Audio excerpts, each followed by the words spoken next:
కళ్ళు 30 కళ్ళు 3 కళ్ళు అంటూ ఎవ్వడూ ఏది తేల్చకుండా నీకోసమే పోరాడుతున్నామంటే మనందరినీ ముంచారు చూడండి.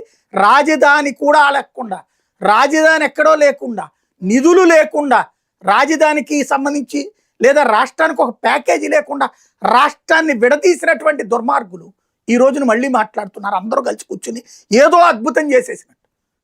ఆ రోజు నుండి ఈ రోజు వరకు మన బిడ్డలందరూ వెళ్ళి హైదరాబాద్, బెంగళూరు, చెన్నైలోనే బతుకుతున్నారు. అద్భుతం అద్భుతం అద్భుతం అద్భుతం. 5 ఏళ్లలో హైటెక్ సిటీ కట్టిన ఆయన 7 ఏళ్లలో కట్టలేకపోతున్నాడు అమరావతి. ఇంకా కడతానే ఉంటాడా? ఇంకెన్ని శతాబ్దాలు కడతాడు అక్కడ?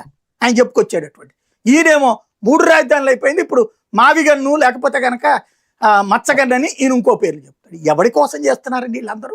మన దరిద్ర ప్రత్యామ్నాయ రాజకీయం లేకపోవడం, 3వ రాజకీయం అంతే కదా, రాష్ట్రంతో సర్వనాశనం చేస్తున్నారండి వీళ్ళు.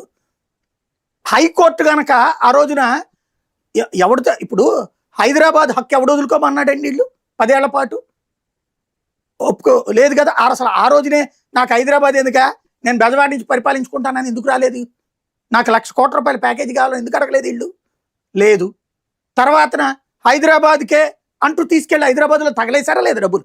2014 సెక్రటేరియట్లో కట్టించుకోవడం, హైదరాబాద్ మాకు హక్కు ఉంది మాకు హక్కు ఉందంటూ ఉపన్యాసాలు చెప్పారు కదా ఆ రోజున. హైదరాబాద్లో మనకు కేటాయించబడినటువంటి భవనాలకి కోట్ల రూపాయలు డబ్బులు పోశారు కదా, అసెంబ్లీకి ఖర్చు పెట్టారు కదా, సెక్రటేరియట్ ఖర్చు పెట్టారు కదా. ఎందుకు పెట్టారు మరి మీరు? అయిపోయింది.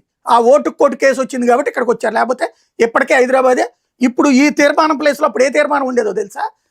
ఇంకా రాజధాని మేము సమకూర్చుకోలేదు కాబట్టి అప్పుడు ఏం చేసేవాళ్ళు అంటే 10 ఇట్లా సాగదీస్తూ ఉండేవాళ్ళు రాజధాని. ఈ సాగదీసి ఇంకా మేము తేల్చుకోలేని కారణంగా ఇంకో 15 ఏళ్ల పాటు ఇంకో 10 ఏళ్ల పాటు ఎక్స్పాన్షన్ ఉమ్మడి రాజధాని అని తెచ్చేవాళ్ళు తీర్మానం.